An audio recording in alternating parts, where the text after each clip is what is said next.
So welcome everyone to the second in our series of Knowledge Nuggets that we run in conjunction with the Innovation Training Network too. And for those of you who have come along today, they have kindly offered a free place on one of their courses. So more information will follow later in the session.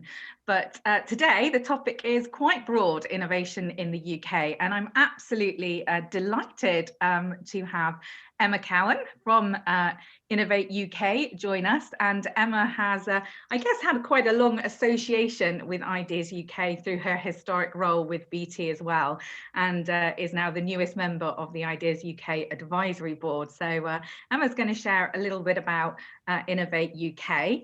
And then we also have Mark Baxter from Digital Noughts, who have been the recipient of some of the funding from Innovate UK to share his story as well. And I guess really for us who work more in industry to kind of look at what we can take away and some of the learnings from kind of that startup company mentality too. So I am going to stop sharing my slides and hand over to Emma to introduce herself a little more and tell us a bit about Innovate UK. But welcome everyone.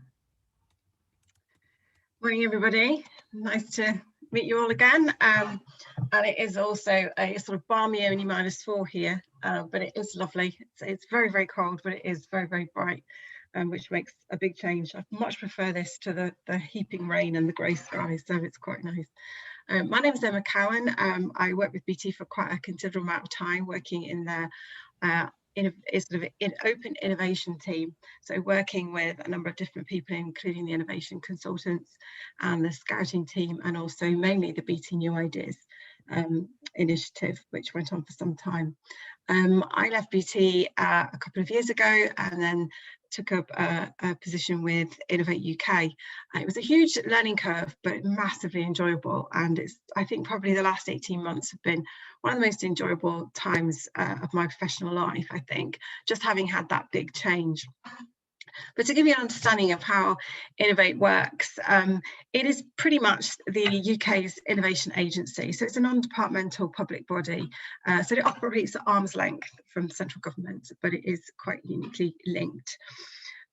It's one of the, Innovate UK is one of the research councils that sits within the UKRI, which is the UK Research and Innovation. There are 9 councils, so I'll talk you through a little bit of that. And then I'm going to walk you through how that relates to what you're then going to hear about, which is Mark and Digital Noughts and how they've used innovation grant funding to help their sort of small business grow and develop new technology in the immersive sector. So what we do is we are here to provide economic growth by supporting businesses and to develop new ideas. We generally connect people. UKRI as a whole is about having dramatic contributions to the UK's research and innovation, so helping grow the economy and enrich the lives of UK residents and workers through research, collaboration and technology. So there are 9 research councils within UKRI, and as you can see, bang in the centre is Innovate UK, but you'll probably recognise quite a number of those. You'll hear them usually as EPRC, which is the Engineering Physical Sciences Research Council. You'll heard a lot about the MRC, the Medical Research Council. They've been hugely involved in the race to get a vaccine, and also the vaccine rollout, and also vaccine production, which has been enormous, and everything from dealing with COVID virus to the logistics behind it. So a lot of those will be very familiar to you. We all work together, sometimes not too well, it's a little bit siloed, but we're actually getting better and better and better at sharing stuff so we can connect up, and that's becoming stronger and stronger, particularly after COVID. There'll be quite a number of different research councils that you'll be familiar with there, and maybe have even interacted with. So the 5 big strategic goals are to deliver a measurable economic and societal impact, as I've mentioned, support and invest in innovative business and entrepreneurs, maximise the commercial impact of world-class knowledge, and also identify and support and grow transforming and emerging industries. and also build a coherent and support environment. So it's all about the five main strategic pillars that really are behind a key emerging sort of growing economy. And boy, are we going to need that over the next couple of years post-COVID. So I'm going to talk a little bit about the 5 foundations of the industrial strategy. This is something else you'll have heard of. You'll have heard of BEIS, or Business, Energy and Industry Strategy. You'll have heard about them quite a lot on some of the different sort of public discussions that have gone on over the entirety of the COVID crisis. And within that, you've got the Industrial Strategy Challenge Fund. And what that looks to do is fund what's absolutely necessary at this point. So what are the key commercial challenges that we need to address right now? And how do we do that quickly?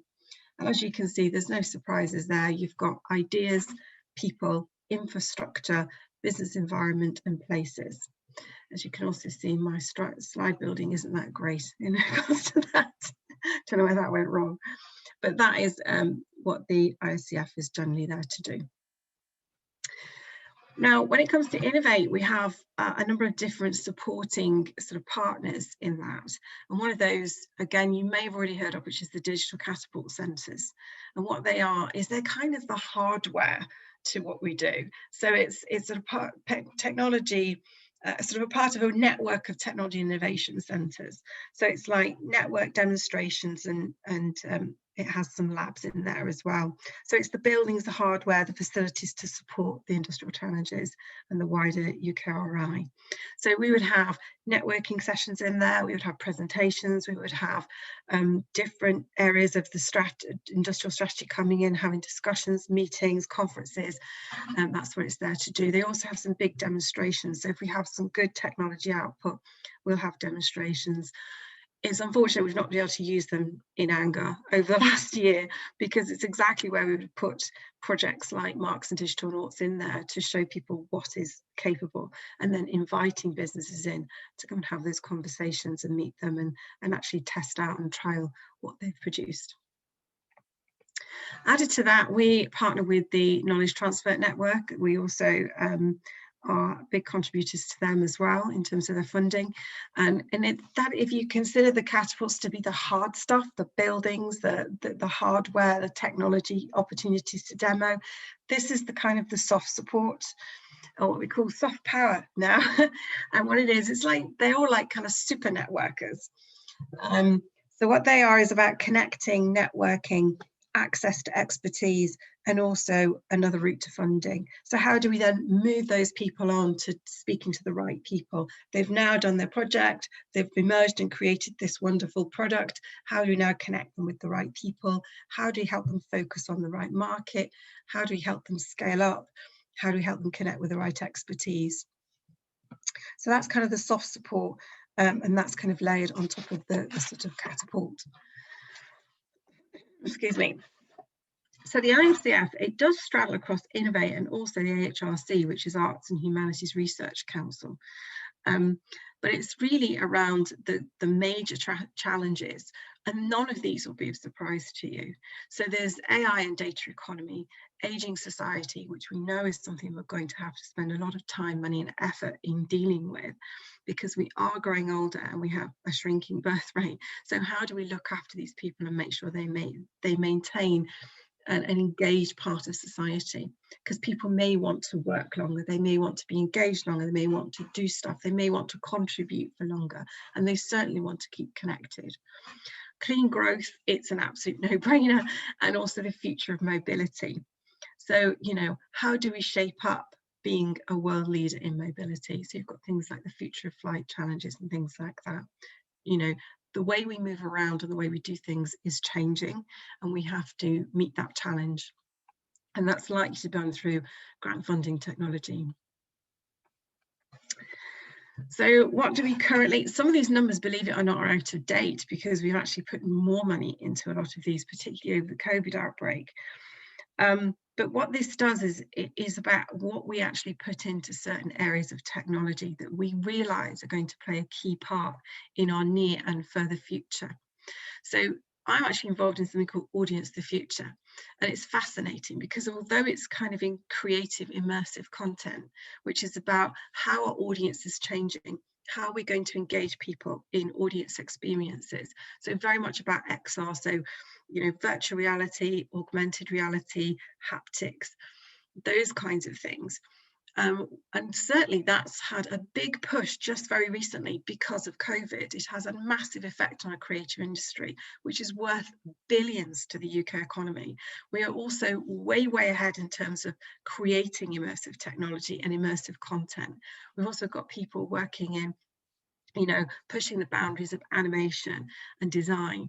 So although it's very much creative economy, it actually crosses over very quickly into all of the other sectors. And that's something the other sectors often can't have that, you know, quantum technology definitely, but in some cases they don't have that crossover. And what's quite surprising is the creative industry often have, although they're in that creative sector, a lot of answers for other industry, which is quite important. So Audience of the Future is about capturing new global audiences and growing our leading market position in creative content. So some of the major sort of objectives around Audience of the Future is for the UK to become a dominant market force in creative immersive content. The UK have an increased skilled workforce in creative immersive content, and I'm sure Mark will back me up in saying finding people who work in developing immersive content is like finding hen's teeth. So if you've got kids coming out of university or going to university, tell them to get involved in being a developer. We desperately need them. And also to increase private investment in the immersive technology sector. So we don't just grant fund companies, we want them to find other areas of investment. So we will also match them with investors as well.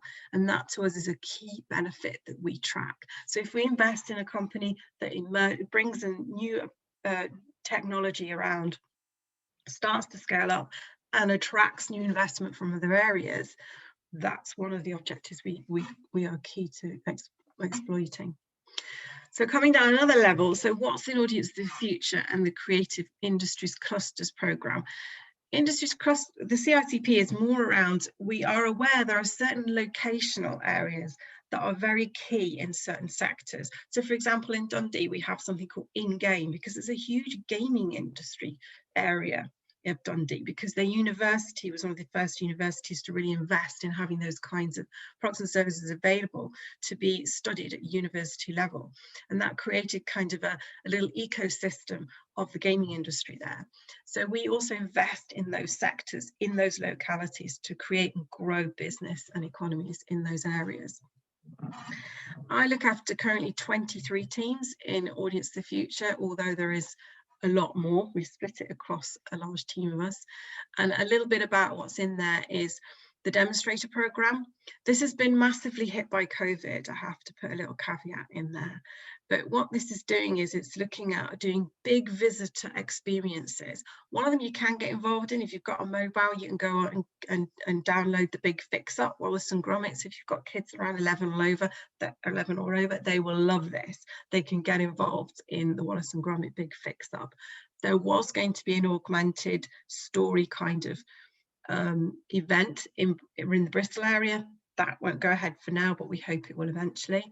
There was dinosaurs and robots that we were working with the Science Museum. So when you go into the Science Museum or even into the Natural History Museum, you can start to see dinosaurs walking around to kind of overlay on the experience you're having. And we also work with esports. Now, I knew nothing about esports until I went out to Hamburg last year, and I was, well, the year before last, absolutely blown away by the scale of it. They work in kind of real-time statistical analysis of esports gaming online, and also big events. So that's the demonstrator program. You've also got production, innovation, immersive content, which will hand me over to Mark very seamlessly in a second. But I have a number of different projects in there. You've got everything from design. So we have Gravity Sketch, who allows a highly developed VR design environment. So they can design, change, scale, color, style, texture, materials in an instant in a VR environment. So it means that the whole production line of design, from the people who are designing it from a graphic perspective to those who are doing the engineering, to those who are doing the colour, the look, the feel. They can be working collaboratively, even remotely, in this VR space. So Gravity Sketch is one to certainly check out. You've got Framestore, who've worked with a company called WeightShift.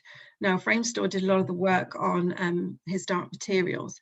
And what WeightShift did is they worked to an application of a physically accurate algorithm that essentially applies animated creatures to ensure that they have accurate movement. So instead of having, you know, sort of pretend sort of horse galloping along, what this algorithm will do, it will make it work and move anatomically perfectly, which of course speeds up that production line and you know, pushes down the time that it takes and the expense and the cost that it takes to develop this kind of content.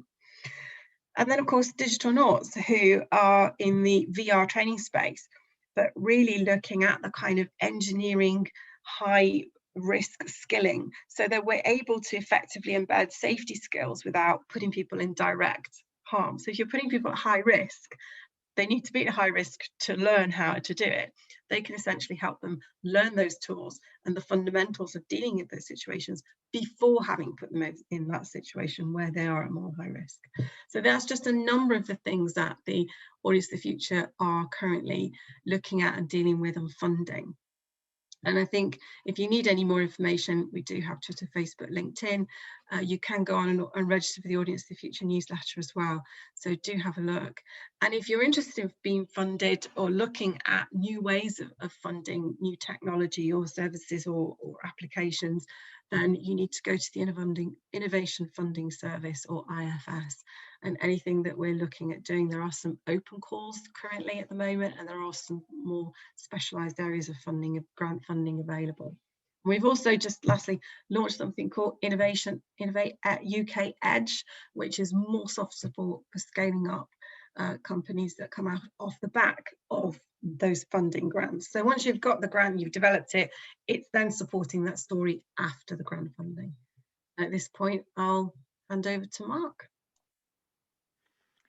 Thanks, Emma. So I think that's a really kind of great overview of kind of your bit of Innovate UK. And if anyone does have any questions for Emma, we will have a bit of time at the end. So do just pop those questions into the chat.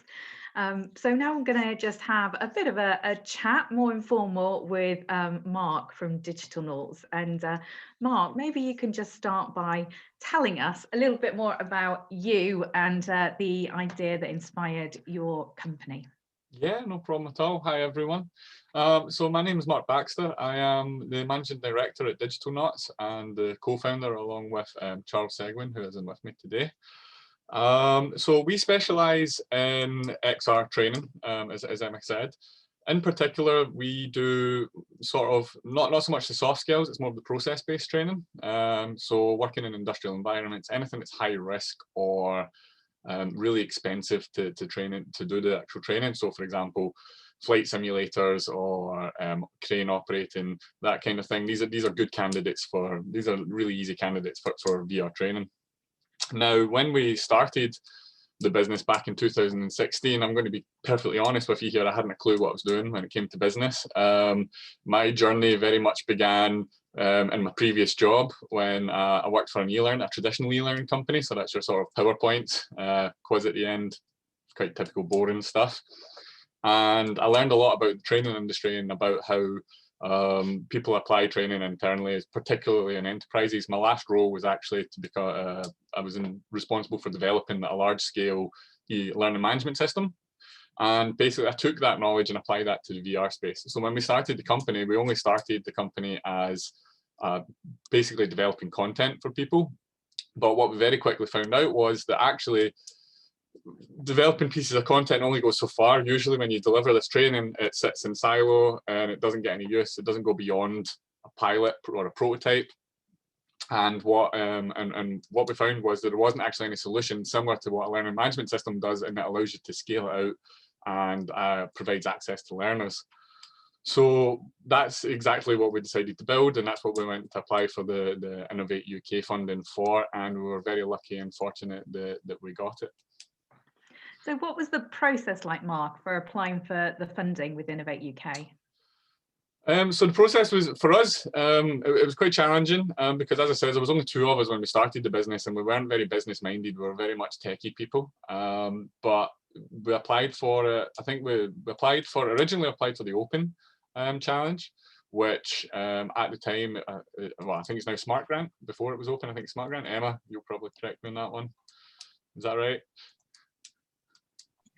It was, yes. It was one of the funding waves.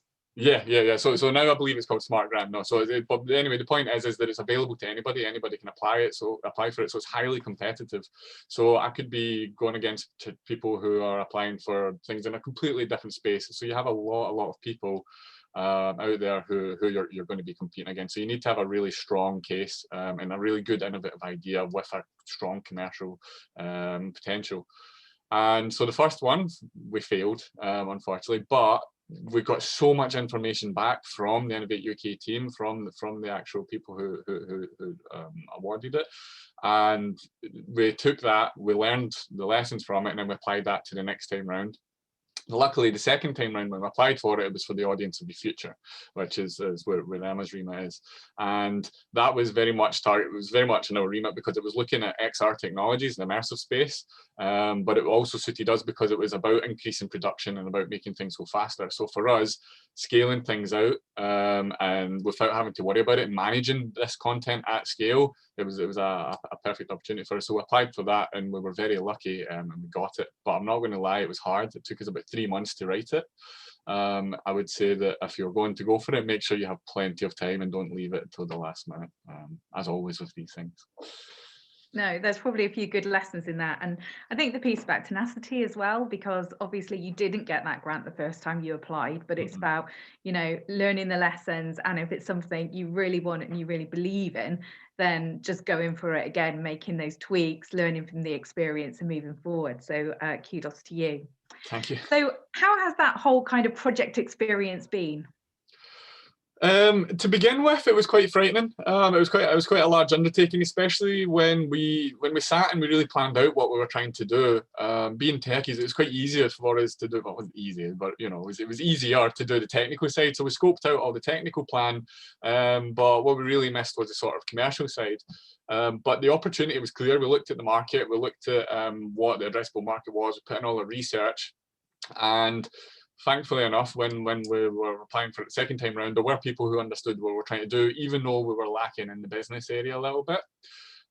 So throughout the entire project, the monitoring officer that we got assigned to was a gentleman called Khaled. He is fantastic. The whole time through the process, he was always pushing us to look at the commercial opportunity. Don't forget the commercial. Stop focusing on the tech. You know, like, well, obviously get the tech done. Make sure you can build what you say you're going to build, but really, you know, focus on this commercial opportunities as well, and really develop our skills. So for us, it was a huge personal growth, not just for the business, but for us as individuals. So I stopped sort of wearing my techie hat quite a while ago now, and I'm now wearing my business hat 70% of the time, and that for me was a huge difference. Was just the push and the support that we got from the Innovate UK team. Emma as well. Emma done some introductions for us to some of our now customers, and it's just the support's been fantastic. So the actual process itself was very good. Unfortunately, obviously, COVID came along, and that made quite a mess of our original plans, but the Innovate UK team were very supportive, and they sort of helped us get through that. Yeah, no, thanks for that. And I think that's another important point, that we often have great ideas, or we see great ideas coming through an internal program, but actually, unless there's a commercial reason to use it, or a business reason, or an engagement reason, unless you've got that why is this idea going to be useful to someone, then it really is just an idea. It's about, you know, making it useful to turn it into an innovation that somebody's going to buy or want to invest in from you. So no, great point, Mark. So following on from that, kind of what have been your key learnings so far, that, you know, or advice for people? Key learnings. So it depends on the scale, I would say, of where you're coming at. For us, the biggest learning for us was we seen it as, oh, this is a lot of money. Like when we wrote it all down and we actually applied for the grant, our grant funding came in at around about I think it was £175,000. Now 30% of that has to be in kind contributions, and as a startup with only 2 of us who literally had taken our mortgage savings to start the business, it was a bit daunting to think, okay, if we have to, essentially we were committing between, I think it was about 40 and 60,000, somebody correct my maths, but it's 30% anyway of that large amount, and we had to put that forwards. And if it wasn't a success, if we couldn't deliver what we said we were going to deliver, then that was Charles and I, we'd lost 10 grand of our personal funds as well. So really having the bottle, I guess you could say, to really just go for it and trust the guys. I think at first there was a lot of hesitation from us. We needed to make sure we were very, very risk averse. But the whole point in Innovate UK supporting these types of projects is because they are quite risky projects and they are quite expensive and they are quite ambitious. So that's exactly why they're there, and it took us a while to sort of wrap that around our head that they are here to support us. It's not as though, oh yeah, we're applying for the lottery and hopefully we win it. It's they're really there to look for the good ideas and support them and see them through to the end. So for me, that was one of the big learnings, was sort of letting go of any sort of reservations that you have about Innovate UK. They're not against you, they're there to help you, they're there to support you. And I think for me, that was one of the early things that was a little bit difficult for us, because we were so small and because we only had so much finances, and it was a personal finances as well. It made it quite difficult. Yeah. But yeah. There's certainly other learnings as well, I would say. The rules, we got checked in monthly because we're small.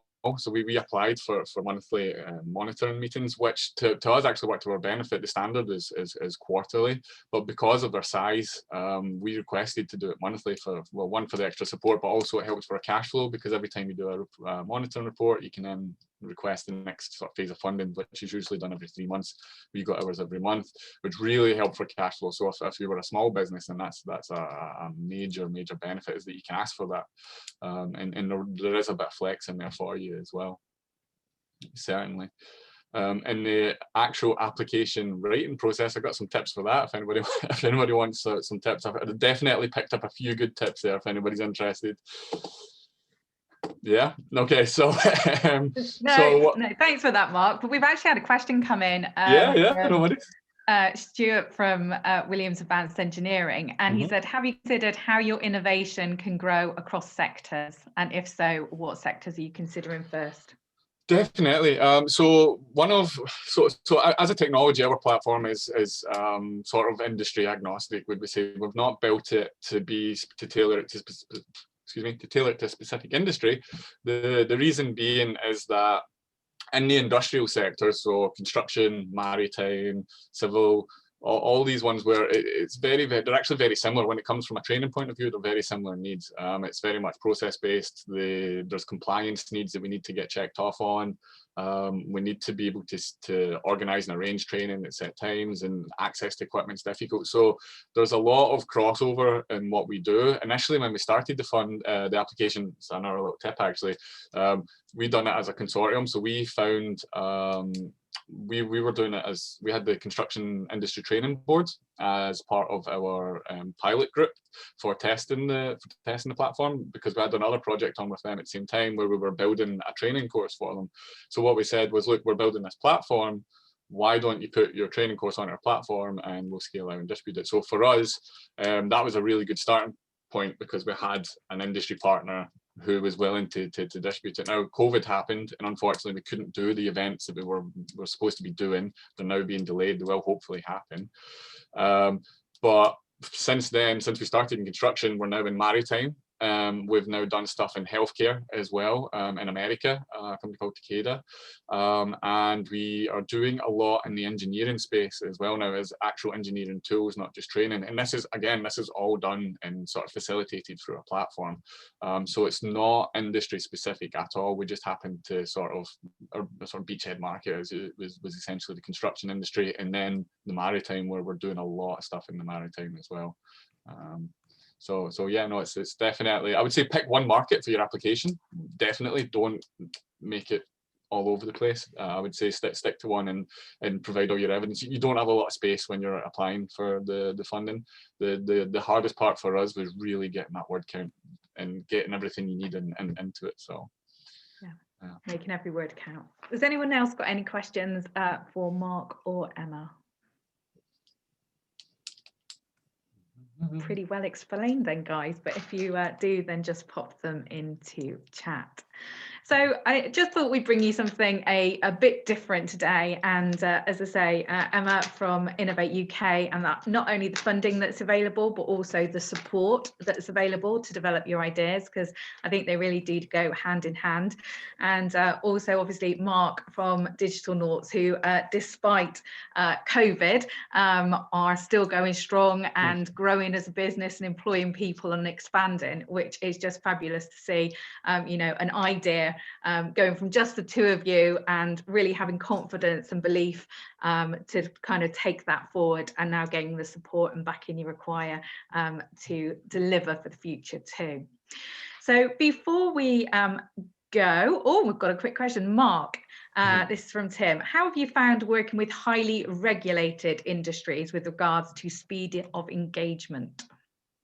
And cash flow. Cash flow, yeah, okay. So as a small business, as everybody's aware, cash flow is king. It is without a doubt the thing that we're fighting against every 3 months.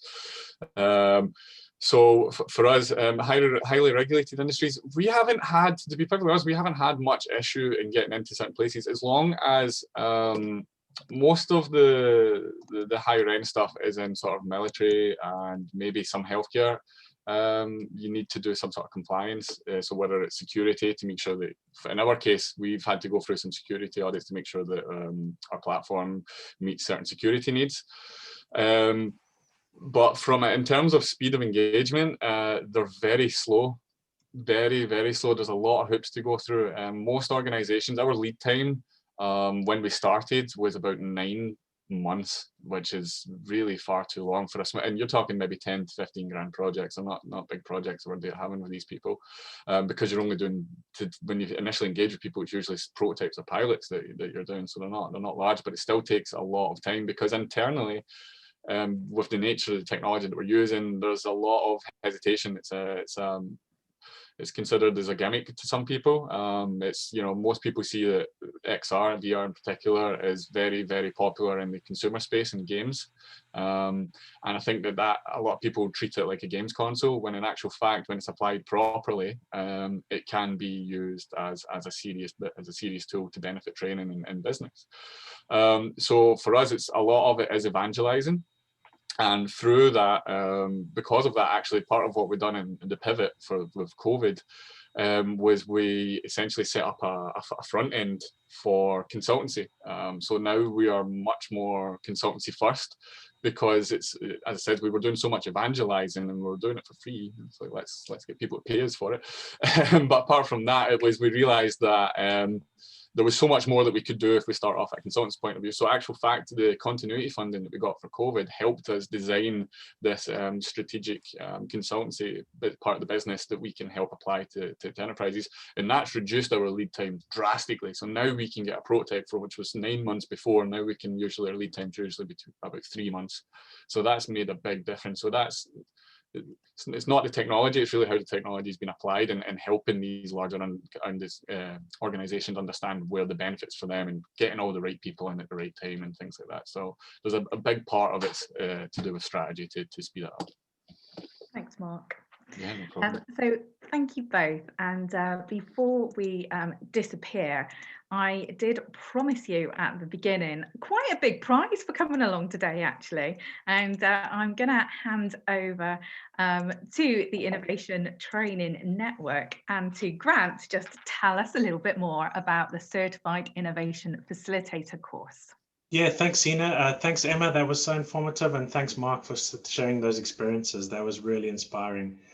We're the Innovation Network. We help people innovate like Google, and we love partnering with Ideas UK. So the Certified Innovation Facilitator will help you become an innovation ninja, facilitating all the processes we used to do face-to-face online. And we're really happy to give away a free seat today. So Zena, if I understand you right, you've got a quiz question to see who wins the prize worth £2,995. I know, a big prize on offer.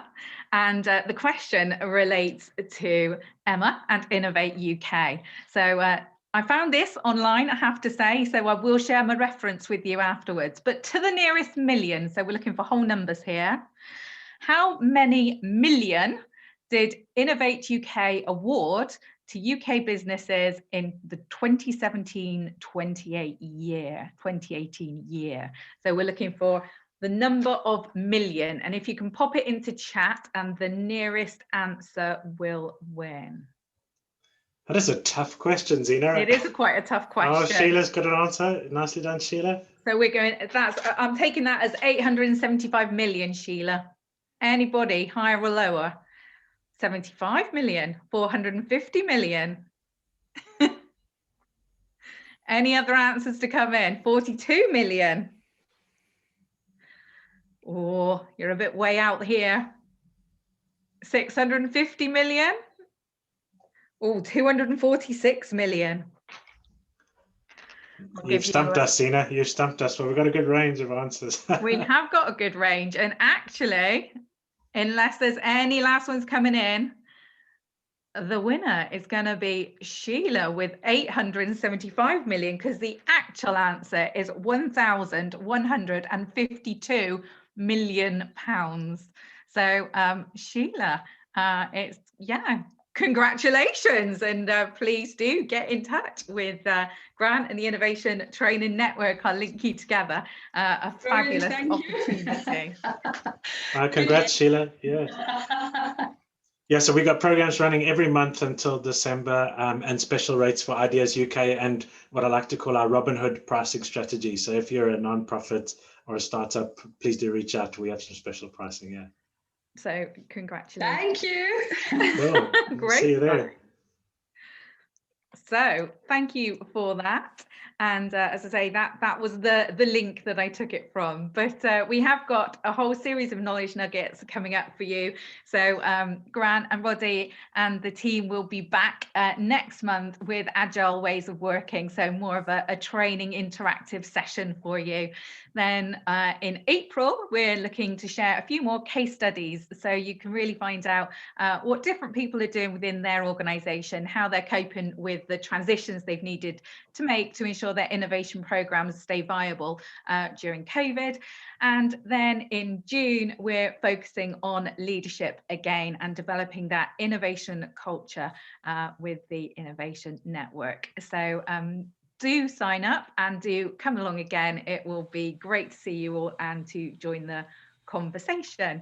And if you don't already, then please do follow us on Twitter or LinkedIn to get regular updates, or just drop me a line on email if you'd like to know more about Ideas UK. But thank you for today. Thank you, Emma and Mark. Thank you, and good luck for the future. We look forward to watching your journey and maybe having you back again next year to share some of the great things you've been doing. And hope you all have a super day. Thanks very much. Bye. Thanks. Bye-bye. Thank you, everybody. Bye.